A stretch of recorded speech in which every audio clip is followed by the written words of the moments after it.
Excellent. The other thing that I think you'll find quite useful, and you can come and talk to me after the session, is understanding, what actions can I take away after seeing this information? What do I do?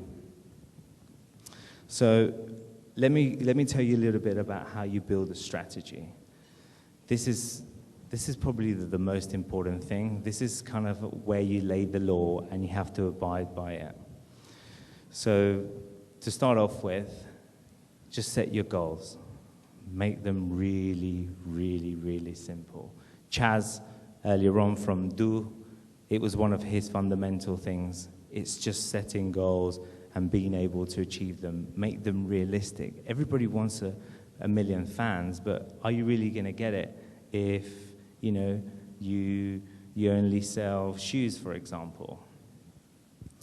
So make sure that you set your goal, you make your plan, that you have a good time frame, and just stick to it and learn from it. Secondly, is interact, don't preach. Does anybody know what I mean by that? Does anybody want to answer that? 1, 2.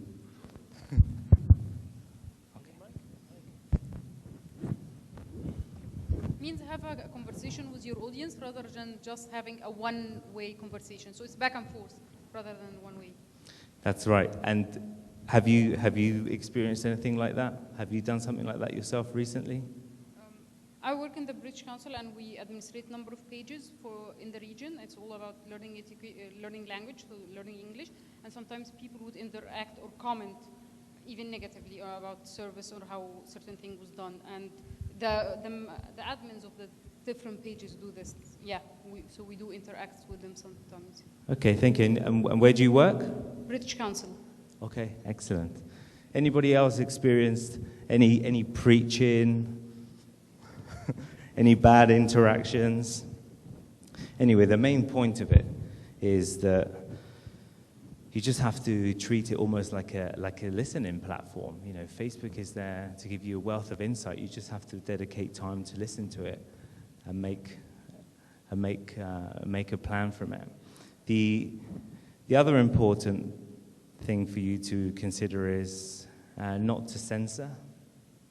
So by this I mean, there was a company in the UK, very famous company, it's called O2. They're like a big telecom service provider, and last month, all of their network went down. People couldn't text, people couldn't make phone calls, they couldn't download anything. It affected millions and millions of people. So you can just imagine the headaches of the social media managers, the PR managers. So, one thing you could do is you could shut all those channels down, or you can choose to interact with them. There was a lot of swear words on there. There were people like saying, "I lost my job because of you today. I lost this appointment. I lost all of those things." But there's two ways you can handle that situation. One is you delete the post where people are being malicious, when they're taking liberty of calling you bad names, and they hate it. That's the worst thing you could do, to just delete them. If you delete those posts, you have to say why you've deleted them and give them the opportunity to post again. Yeah. So if you want an example of that, I have a good one which I can show you. I didn't want to show it to you today because, rude words. Okay. You're never too big to say you're sorry. Don't worry about what the lawyers say sometimes. If you're in the wrong, just admit it. It's a perfect opportunity to turn like an O2 scenario into an opportunity. So what they did is that they gave everybody more texts, they gave them more airtime for their patients. And I think they probably got a few good leads out of it. This is also a good way for you to see that, even TV networks, when they say something bad about a celebrity and they get all the letters, and the great thing about social media, if you say something bad about anyone, people react to it within seconds. So this presenter in Australia, she made a bad comment about a soldier, you know, a heroic soldier, and they absolutely hated her. You know, it could ruin her career, the network. But what she did the next day was very noble. She went in public and she apologized to everyone. Last of all is, don't waste your time. You don't need to. There are so many things out there to help you with your campaigns. We build a number of tools, but you don't just have to use what we build. You can use so many other tools out there. We've seen them here today, like the Radiance, like the Buddy Medias, like Social Bakers. If we could help you save time, that's as good as making money. So last of all is, don't understand why they do it. Just accept hundreds of millions of them do. So if you imagine a wall, and the typical statuses that you see on there, there'll be, I'm in the library, I'm eating a tuna sandwich, I'm doing this, I've just done that. Everybody does it. I bet people here are saying, I wouldn't do that. I wouldn't just publish my life, from minute to minute. But the fact of the matter is that people do. And what that means for you guys is that there is so much engagement the whole day on this channel. It's phenomenal. It will be absolutely scary for me to tell you, how many hours people just look at their phone and looking for updates, seeing what their friends are doing. So as a suggestion, and I think one of you or companies already done this with the Paralympic medallions, I think that this is a great opportunity to create some really good content with your silver medallions. Just to give you a preview of what one of the hotels did in the UK, you got to remember, they only sell rooms, right? That's all they do. So thinking of cool content on a daily basis of their rooms is pretty hard. However, what they did was they picked on a specific gold medal Paralympic. And I'm going to read this because this is quite moving.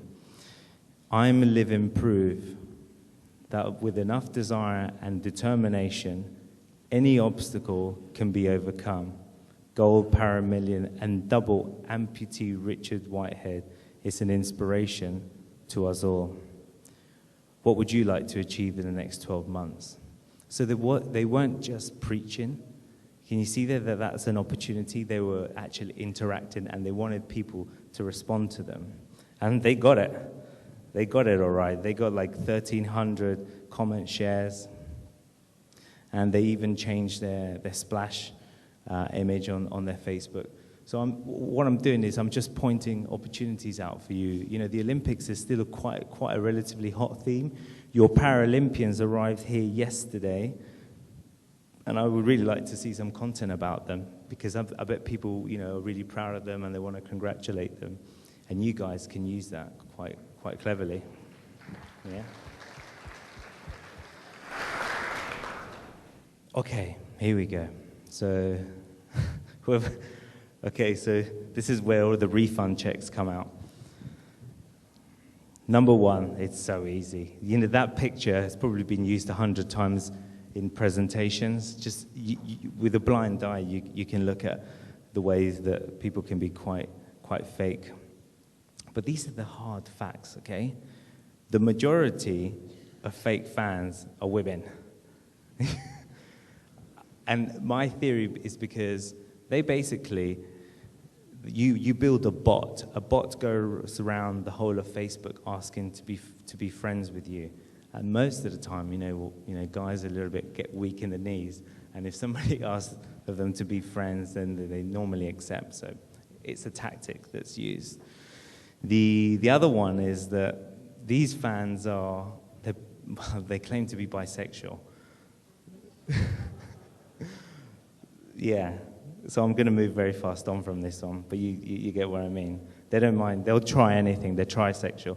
Anyway, the average number of fans that they have the friends that they have is really, really, really high. So just look out for that. That's a key indicator. You know, Jan is working with developers right now to build this into our platform so that you can, you know, have a bit of a health check on your fans and see how many are true or fake. And this is the dead giveaway. Right now, the ratio is 1 to 4, yeah? So the average number of tags per photo is about 4. On a fake one, it's 36, 136 to 4. So watch out for that one. The other dead giveaway is that almost half of them, they never update their Facebook status. It's always left blank. You know it's a bot. It has no life behind it. Whereas 15% of people that never update their Facebook status, right? Last of all is that these people don't have any type of interest. They're just on Facebook for the hell of it, which is not true. So another key one, and the last one. So now I'm going to show you some other really, really good case studies where people have thought of a great idea and either increase their brand exposure, their sales, or the brand awareness internationally. And then I'd like to maybe just go around the tables and see what you thought of them and see if any of them being really thought-provoking for you or your next campaign. So I might need some help.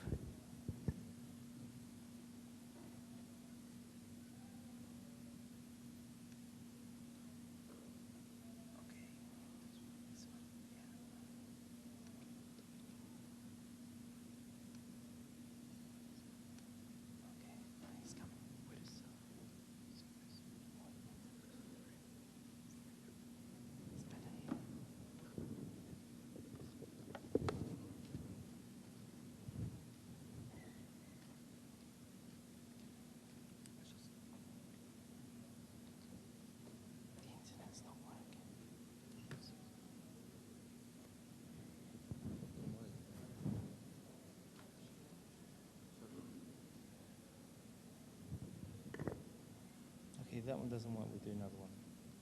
Let's do this one.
Good thing no children allowed.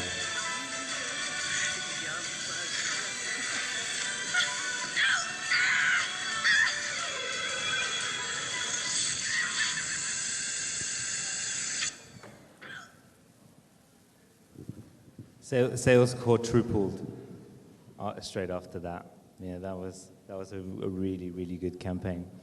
So unfortunately, I can't get the Tipex one to work, but I'm sure you all know these ones.